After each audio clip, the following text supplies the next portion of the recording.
Hello दोस्तों, welcome है आप सभी का आपके अपने यूट्यूब चैनल में।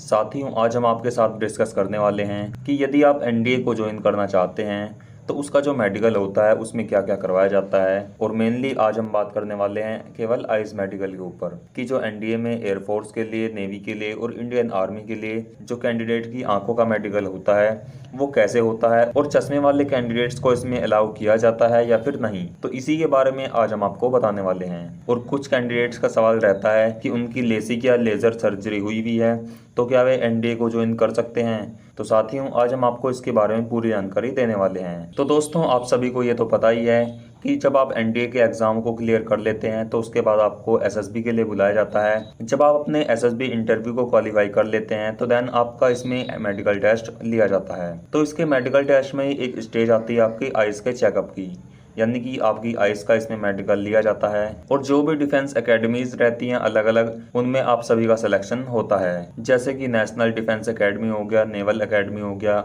और एयरफोर्स एकेडमी। तो इन सभी के लिए आपका जो टेस्ट होता है उसका जो क्राइटेरिया है वो सबका अलग अलग रहता है। तो साथियों, हम इसमें तीनों एकेडमी के मेडिकल के बारे में स्टेप बाय स्टेप आपको बताएंगे। तो यदि हम सबसे पहले बात करें इसमें एनडीए यानी कि इंडियन आर्मी के लिए, तो जो एनडीए में इंडियन आर्मी के लिए आपका जो विज़न है वो 6x6 से लेकर 6x9 का आपका होना चाहिए। जैसे आप अपनी स्क्रीन पर ये चार्ट देख रहे हैं, इसी से आपका विजन टेस्ट वहाँ पर किया जाता है। ये जो आपके ऊपर से नीचे तक ये अल्फ़ाबेट्स लिखे हुए हैं, ये आपको 6 मीटर की दूरी से आपको पढ़कर दिखाने होंगे। अगर आप इन्हें नॉर्मली विजुअलाइज कर सकते हैं, देख सकते हैं, तो आप वहाँ पर इसमें क्वालिफाई हो जाएंगे। तो साथियों, ये तो हो गई इसमें विजन टेस्ट की बात। कुछ कैंडिडेट्स का सवाल इसमें ये रहता है कि एनडीए में इंडियन आर्मी के लिए क्या कैंडिडेट्स चश्मा लगा सकते हैं, यानी कि जिन कैंडिडेट्स को चश्मा लगा हुआ है क्या वे एनडीए को ज्वाइन कर सकते हैं। तो मैं उन्हें कहना चाहता हूं कि आप इसमें जा सकते हैं, लेकिन उसके लिए भी यहां पर लिमिटेशन आपके लिए रखी गई हैं। इसमें जो आपकी मायोपिया की रिक्वायरमेंट है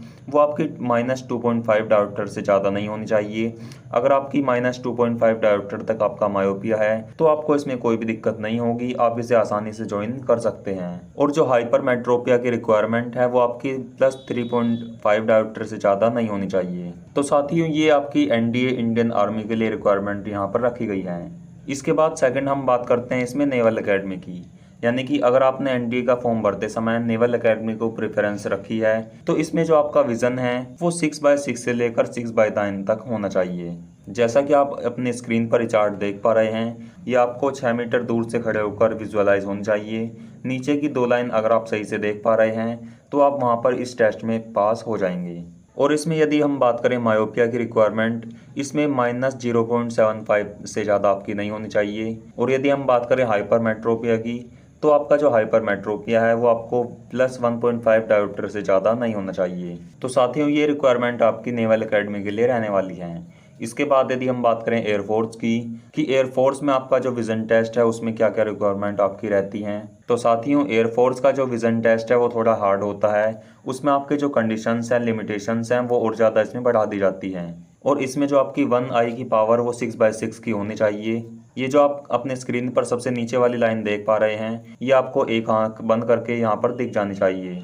और यदि हम बात करें कि अगर किसी को चश्मा लगा हुआ है तो उसमें जो इसकी लिमिटेशंस रखी गई हैं, इसमें मायोपिया की रिक्वायरमेंट 0.5 डायोप्टर से आपकी ज़्यादा नहीं होनी चाहिए, जो कि बाकी नेवल एकेडमी और एनडीए आर्मी से बहुत ही कम है। और जो हाइपरमेट्रोपिया की इसमें पावर है वो आपकी 2.0 डायोप्टर से ज़्यादा नहीं होनी चाहिए। इसमें जो लिमिटेशंस हैं वो और सबसे इसमें हार्ड रखी गई हैं, तो इस चीज़ का इसमें आपको ध्यान रखना होगा। दोस्तों, इसके बाद बहुत से कैंडिडेट्स का सवाल रहता है कि क्या वे एसएसबी में चश्मे को अलाउ कर सकते हैं, यानी कि जब वे एनडीए के एग्ज़ाम को क्लियर करके एसएसबी इंटरव्यू के लिए जाते हैं तो क्या एसएसबी इंटरव्यू के दौरान वे चश्मे को पहन सकते हैं। तो अगर मैं इसका सिंपल सा जवाब दूं तो हाँ, आप इसमें चश्मे को पहन सकते हैं, लेकिन जो मैंने आपको रिक्वायरमेंट बताई है मेडिकल के टाइम पर आपकी वे उतनी ही होनी चाहिए, उससे ज़्यादा आपको डिफेक्ट नहीं होना चाहिए। तो दोस्तों, एनडीए में इंडियन आर्मी, इंडियन एयरफोर्स और इंडियन नेवी में आइज़ का मेडिकल कैसे होता है और क्या इसमें आप चश्मे को पहन सकते हैं, इसके बारे में हमने आपको कंप्लीट जानकारी दे दी है। अगर फिर भी आपका और कोई भी डाउट हो तो आप हमें कमेंट बॉक्स में लिख सकते हैं, हम आपको उसके लिए भी वीडियो प्रोवाइड करा देंगे।